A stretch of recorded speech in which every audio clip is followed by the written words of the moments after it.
తెలంగాణ కాంగ్రెస్లో కొండా సుష్మితా పటేల్ చేసిన వ్యాఖ్యల దుమారం కొనసాగుతున్న వేళ మంత్రి కొండా సురేఖ వరంగల్ పర్యటన రాజకీయంగా ఆసక్తిని రేపుతోంది. సీఎం రేవంత్ రెడ్డిపై కుమార్తె చేసిన కామెంట్స్ తర్వాత వారం రోజుల విరామంతో అధికారిక కార్యక్రమంలో పాల్గొన్న సురేఖ వివాదంపై మాత్రం పెదవి విప్పలేదు. గతంలో ఆమె పర్యటనలో కనిపించే రాజకీయ హడావుడి ఈసారి లేకపోవటం, మీడియాకు దూరంగా ఉండటం చర్చనీయాంశమైంది. అయితే కాంగ్రెస్ అధిష్టానం నిర్ణయం కోసమే సురేఖ ఎదురుచూస్తున్నారనే చర్చ జోరుగా సాగుతోంది. ఈ నేపథ్యంలో కొండా కుటుంబం తదుపరి అడుగు ఏంటి? వరంగల్లో సురేఖ మౌనం వెనుక ఏం జరుగుతుంది? Let's watch the story.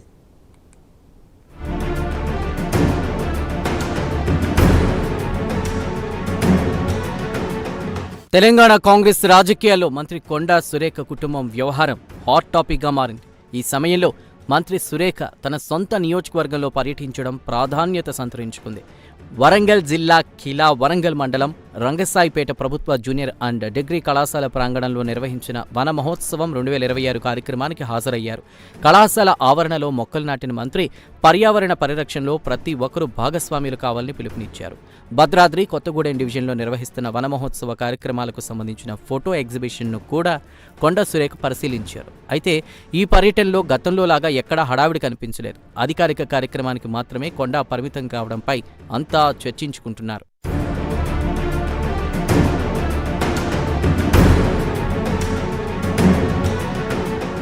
అధికారిక కార్యక్రమంలో పర్యావరణం, మొక్కల పెంపకంపైనే మాట్లాడిన మంత్రి కొండా సురేఖ ప్రస్తుతం కాంగ్రెస్లో చర్చకు కారణమైన తన కుమార్తె కొండా సుష్మితా పటేల్ వ్యాఖ్యలపై మాత్రం స్పందించలేదు.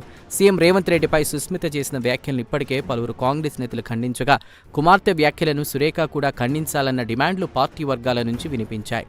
ఈ నేపథ్యంలో రంగసాయిపేటకు వచ్చిన మంత్రిని మీడియా వివరణ కోరేందుకు ప్రయత్నించినా ఆమె ఎలాంటి సమాధానం ఇవ్వలేదు. వివాదాస్పద అంశాల జోలికి వెళ్లకుండా అధికారిక కార్యక్రమాన్ని ముగించుకుని నేరుగా రామ్నగర్లోని తన నివాసానికి వెళ్లిపోయారు.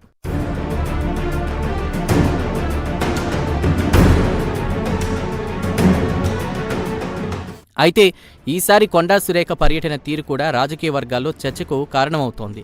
సాధారణంగా మంత్రి పర్యటన అంటే స్వాగత ఫ్లెక్సీలు, కాంగ్రెస్ శ్రేణుల సందడి, స్థానిక నేతల హడావుడి కనిపించేది. కానీ తాజా పర్యటనలో ఆ వాతావరణం పెద్దగా కనిపించలేదు. కొద్దిమంది మహిళా కాంగ్రెస్ నాయకులతో పాటు సురేఖకు అత్యంత సన్నిహితంగా ఉండే వర్గం మాత్రమే కార్యక్రమంలో కనిపించింది.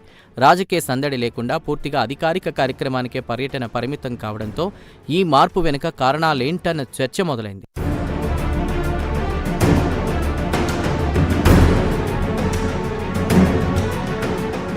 వన మహోత్సవం ముగిసిన తరువాత మంత్రి కొండా సురేఖ హనుమకొండ రామ్నగర్లోని తన నివాసానికి చేరుకున్నారు.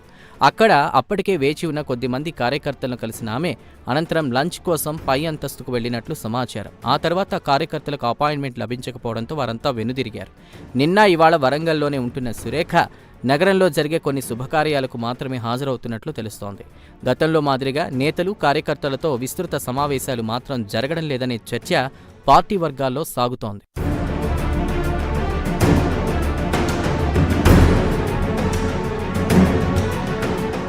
మరోవైపు మంత్రి కొండా సురేఖ మౌనం వెనుక కాంగ్రెస్ అధిష్టానం తీసుకోబోయే నిర్ణయమే కీలకమన్న ప్రచారం జరుగుతోంది. నిన్న మధ్యాహ్నం 1 గంట నుంచి రామ్నగర్ నివాసంలోనే ఉన్న సురేఖ క్రమశిక్షణా కమిటీ నివేదికపై హైకమాండ్ ప్రకటన కోసం ఎదురు చూస్తున్నట్లు సమాచారం. అప్పటి వరకు అపాయింట్మెంట్లు, మీడియా సమావేశాలకు దూరంగా ఉండాలని నిర్ణయించుకున్నట్టు ఆమె సన్నిహిత వర్గాలు చెబుతున్నాయి. మీడియా ప్రతినిధులు స్పందన కోసం ప్రయత్నించినా సురేఖ నుంచి ఎలాంటి రియాక్షన్ రాలేదు. శాఖాపరమైన పనులకు కూడా తాత్కాలికంగా దూరంగా ఉన్నారనే ప్రచారం నేపథ్యంలో ఆమె తదుపరి నిర్ణయంపై ఉత్కంఠ మరింత పెరిగింది.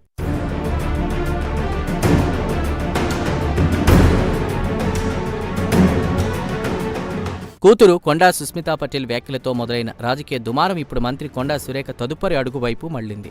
వరంగల్లో ఉన్న రాజకీయ కార్యకలాపాలకు పరిమితమవడం, మీడియాకు దూరంగా ఉండడం, అధిష్టానం ప్రకటన కోసం ఎదురు చూస్తున్నారన్న ప్రచారం ఇవన్నీ కొండా కుటుంబం రాజకీయ భవిష్యత్తుపై ఆసక్తిని పెంచుతున్నాయి. క్రమశిక్షణా కమిటీ నివేదికపై కాంగ్రెస్ హైకమాండ్ ఎలాంటి నిర్ణయం తీసుకుంటుంది? ఆ నిర్ణయానికి కొండా సురేఖ ఎలా స్పందిస్తారు? ప్రస్తుతం తెలంగాణ కాంగ్రెస్ వర్గాల్లో వినిపిస్తున్న ప్రశ్న ఒక్కటే, వాట్ నెక్స్ట్ కొండా?